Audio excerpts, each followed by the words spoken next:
Bab 1165. Di mana sikap elegan kamu? Ketika memikirkan ini, detak jantung Gita berdetak dengan kencang, bahkan dia merasa ketakutan dan rasanya ingin kabur. Tapi dia segera memegang dadanya untuk menenangkan hatinya sendiri.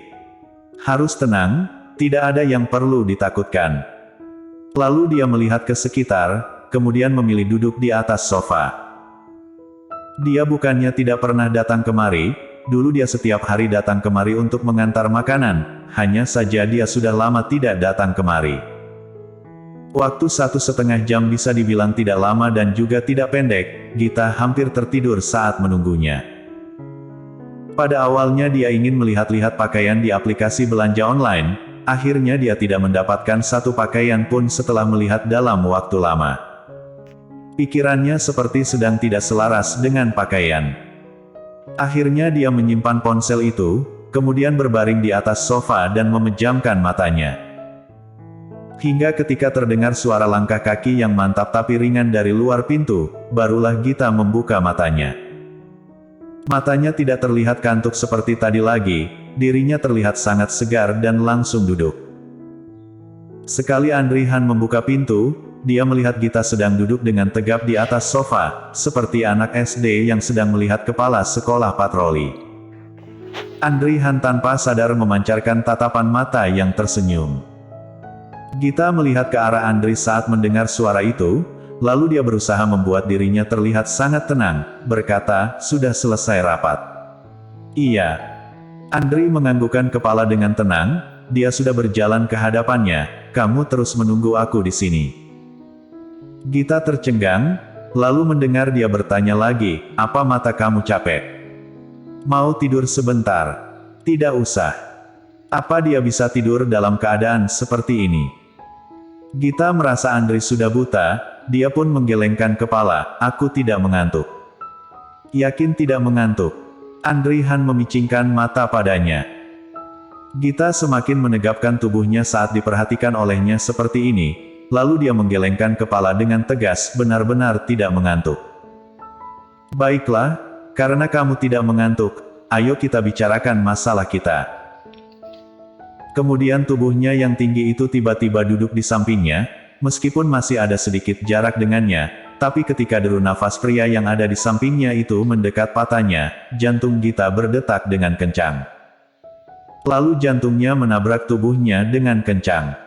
Dia benar-benar pasrah. Setelah mendengar suaranya, jari tangannya sedikit bergetar, lalu matanya diam-diam melihat ke arah Andrihan. Kita ada urusan apa?" Urusan apa?" Dia merasa sangat tidak tenang, tapi memiliki sedikit harapan.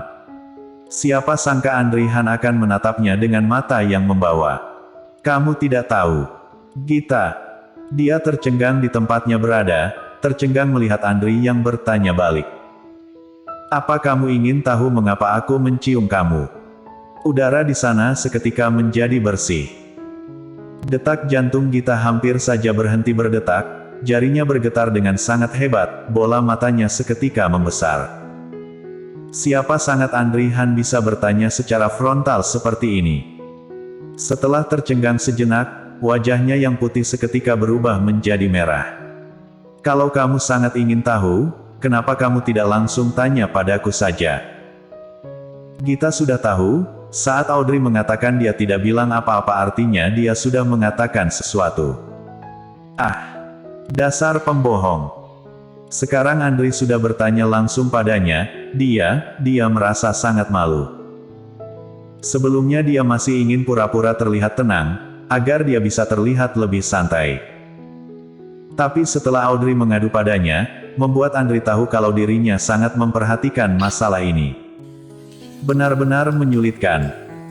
Gita menggigit bibir bawahnya, dia benar-benar tidak tahu harus bagaimana menjawab pertanyaan Andrihan. Apa dia ada harga diri untuk menjawabnya? Tidak ada. Ketika Gita sedang berteriak dalam hati, Andri yang tidak mendapatkan jawaban darinya tiba-tiba semakin maju ke depan, jarak di antara mereka semakin dekat. Kenapa tidak berbicara?" Gita merasa sangat tegang hingga tidak bisa mengatakan apa-apa. Lalu karena dia semakin mendekat, membuat dia menjadi semakin sulit bernafas. Dia tanpa sadar mendongakkan kepala ke belakang, dia ingin sedikit menjauh dari Andy Han. Dia ingin mengatakan hal ini dengan jelas, tapi Gita malah ingin kabur. Hal ini membuat Andri merasa sedikit tidak senang, lalu dia berkata lagi, "Jangan menghindar." Dia mengulurkan tangan untuk memegang lengan Gita, menahan tubuhnya agar tidak mundur ke belakang. Tapi kemudian dia menyadari kalau tubuh Gita bergetar dengan sedikit hebat. Apa aku sudah membuatnya ketakutan? Andri mengangkat alis matanya, ekspresi wajahnya terlihat sangat serius. Apa kamu tidak ingin membicarakan hal ini dengan jelas? Bibir Gita sedikit bergerak, mana mungkin dia tidak ingin membicarakannya, dia hanya merasa sangat tegang saja. Aku hanya sedikit tegang. Kamu jangan mendekat padaku seperti ini. Dia hampir tidak bisa bernafas. Tegang. Andri tidak menggerutkan keningnya lagi, tapi dia malah tersenyum. Dia juga tidak mundur ke belakang, namun semakin mendekat ke depan. Aura pria yang kuat mendekat ke arahnya. Bagaimana bisa mengatakan dengan jelas jika tidak mendekat? Anehnya Gita merasa suara Andri menjadi lebih gelap, seperti anggur merah yang dia minum sebelumnya yang begitu memabukkan. Wajahnya yang bersih, kurus dan tampan sudah mendekat.